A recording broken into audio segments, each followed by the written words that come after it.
Assalamualaikum, salam sejahtera. Oi, apa hal korang? Selamat kembali dalam channel YouTube Rais Hamid Aris TV. Masih lagi bersama dengan YouTuber kembaran rakyat Malaysia, Indonesia, Brunei, Singapura, Selatan Thailand, Filipina, Rais Hamid. Apa hal korang? Check it out now. Ya, berabdu, let's go. Kamunya bismillahirrahmanirrahim. Allahumma salli ala Muhammad wa ala ali Muhammad. Tekan butang subscribe. Nampak macam pelik kan? Sebenarnya ni Dabi.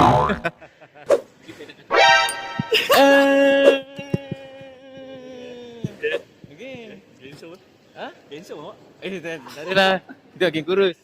Okay bro? Okay.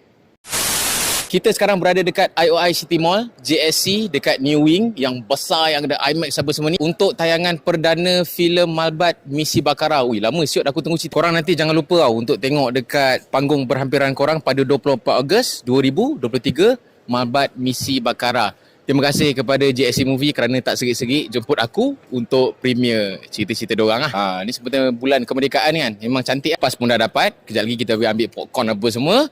So, jom kita tengok. Kejap lagi kita akan bagi review jujur lah. Sorry Adrian kalau review kurang memuaskan. Tapi kita ada high expectation. Let's go.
Malbat Misi Bakara, arahan Adrian Teh, durasi 130 minit, tarikh tayangan 24 Ogos 2023. So korang jangan lupa pergi tengok dekat wayang. Filem ni adalah filem pertama Malaysia yang menggunakan format IMAX yang korang boleh tengok dekat IMAX. IMAX punya experience bagi aku best. Sound, gambar gila bapak besar, detail-detail semua memang korang dapat tengok lah. Review jujur aku sebagai seorang veteran tentera, well done Adrian Teh, pelakon, kru, dia punya semualah yang terlibat ni. Sebab nampak tau dia punya effort dari segi props, dari segi pakaian. Loring yang diorang pakai tu sekarang ni dah tak ada dah. Termasuklah juga jenis loring yang dipakai oleh tentera Pakistan yang ada. Lepas tu loring tentera US. So semua loring ni diorang buat custom. Real tak? Diorang ni berlakon sebagai tentera. Oh yang ni aku puji. Sebab tak ada langsung momen yang cringe masa diorang tengah operasi, masa tengah perang. Termasuk scene masa diorang tak perang, diorang lepak dekat base diorang, borak-borak sama-sama diorang. So memang nampak lah, memang boleh relate lah dengan aku. Macam ni lah dulu aku borak dengan badi-badi aku kan. Dari segi diorang menggunakan weapon-weapon yang ada, yang nampak banyak diorang pakai M16 lah. Memang tak nampak kekok langsung. Mungkin sebab ada yang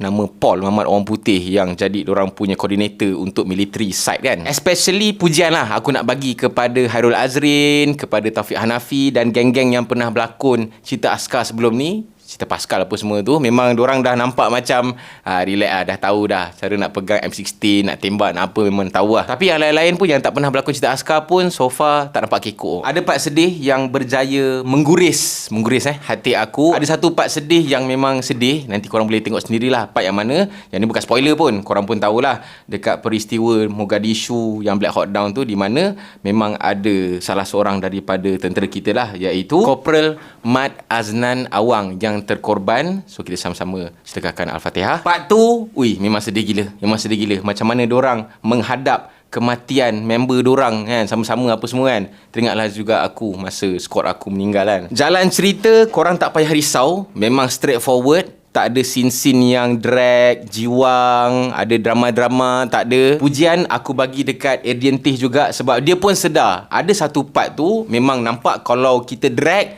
Memang drama habis lah, drama pukul 7 lah. Tapi dia sendiri sedar dan dia cut supaya scene tu jadi pendek supaya tak ada drama. Daripada mula sampai habis memang diorang fokus gila apa yang terjadi masa dekat pasar Bakara tu lah. Tahap detailnya diorang punya penceritaan ni, siap dialog apa semua tu memang di-approve sendiri oleh pegawai dan anggota kita yang memang terlibat sendiri dengan Malbat 1 tu. Cerita ni dia tak ada hero, dia tak ada heroine. Pelakon-pelakon utama yang korang tengok dekat poster tu, semua tu hero. Sebab Adrian Tay dia pandai balance sekarang. Macam dia ni, dia ada time dia untuk shine. Dia ni ada time dia untuk shine. Dan menunjukkan jugalah dalam tentera ni, sebenarnya dia tak ada hero seorang Rambo. Itu tai. Askar ni dalam satu battalion, dalam satu platoon, semua tu dia ada peranan masing-masing lah. Ada QRF, itu, ini dan sebagainya. Kalau aku nak kupas satu-satu setiap watak ni, apa yang bestnya, contohnya macam Daffy, contohnya macam Shaizi Sam, macam Hairul Azrin, macam Bron Palare, semua tu dia ada momen-momen yang dorang tunjuk dorang punya bakat lakonan memang terbaik. Memang dorang sesuai nak pegang watak tu, memang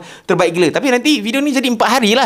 Nanti kalau korang nak tahu, korang kena tengok sini cerita ni. Extra bonus pujian aku boleh bagi dekat Malbat Misi Bakara ni, sebab Adrian Tay ni dia berani cerita yang askar US ni sebenarnya tak adalah hebat mana pun. Selalu kan filem-filem askar US kan, US yang terhebat sekali sampai korang pun terpengaruh juga.